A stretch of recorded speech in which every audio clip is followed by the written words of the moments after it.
नमस्कार, BS crime India news की or से मैं नेहा मिश्रा। शमशेर खान की खास खबर पर एक नजर। तुमसर पुलिस स्टेशन अंतर्गत साहिल ललित चेंडे मर्डर केस का हुआ खुलासा। तुमसर में 5/1/2019 को एक अज्ञात व्यक्ति का शव नेहरू ग्राउंड में है। इसकी जानकारी तुमसर पुलिस को मिली।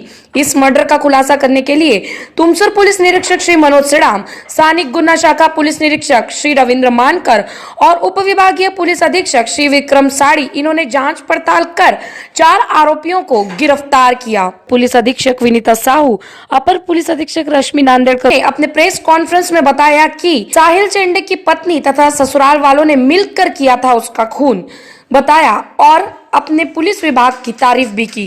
पहिले तुमसरच्या गुन्ह्याविषयी सांगा। तुमसर येथे 5/1/2019ला सकाळी 8 वाजताच्या सुमारास पोलीस स्टेशनला माहिती मिळाली की एक तरुणाचे प्रेत नेहरू ग्राउंडच्या पटांगणात पडलेले आहेत आणि तिथे जाऊन जेव्हा PI सिडाम यांनी पाहणी केली त्याच्यानंतर त्यांची नातेवाईकांना बोलवून जे ओळख पटवण्यात आली आणि ते 24 वर्षाचा तरुण होता आणि त्याच्या गळ्यावर तीक्ष्ण हत्याराने गळा चिरून त्यांना ठार मारण्यात आला होता आणि त्यांची पत्नी जे फक्त 20 वर्षाची आहेत आणि त्यांच्या एक लव्ह मॅरेज झाला होता 6 महिन्यापूर्वी।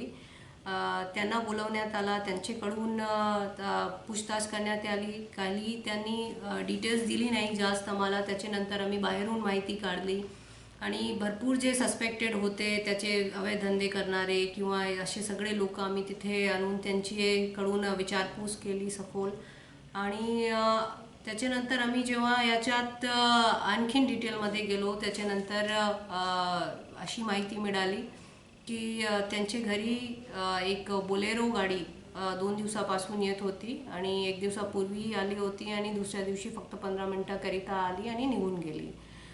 त्या बाबतीत शोध घेतल्यानंतर आमचे लिंक जे आहे ते नागपूरपर्यंत लागले आणि जे मृतक आहे त्यांची पत्नीची आई यांनी हे सगळी कॉन्स्पिरसी रचलेल्याच्या समोर आला आणि मृतकची आईने त्यांची बहीण, त्यांचे जावाई आणि त्यांचे मुलांसोबत हे सगळं जे प्रकार आहे ते घडून आणलं होता।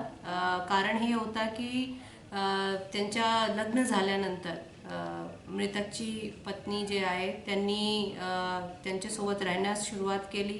4 महिने व्यवस्थित राहिला, त्याच्यानंतर ते घराबाहेर पडले, त्यांचे घरी भांडण होऊ लागले तर त्यांनी वेगळं राहणं सुरू केलं आणि 2 महिन्यापासून ते परिवारापासून वेगळं राहत होते आणि मृतकनी त्यांची पत्नीवर खूप अत्याचार करणं सुरू केला, त्यांना त्रास देणं सुरू केला, शारीरिक मानसिक त्रास देत होता आणि पैशाची मागणी करत होता आणि या त्रासाला कंटाळून त्यांनी आपली आईला हे सगळं जाऊन सांगितलं आणि जवळपास दिवाळीपासून मृतकची आईने हे सगळं जे आहे प्लॅन केला होता आणि फायनली 4 तारखेला रात्री 10 वाजताच्या जवळपास त्यांनी याला इम्प्लिमेंट केलं।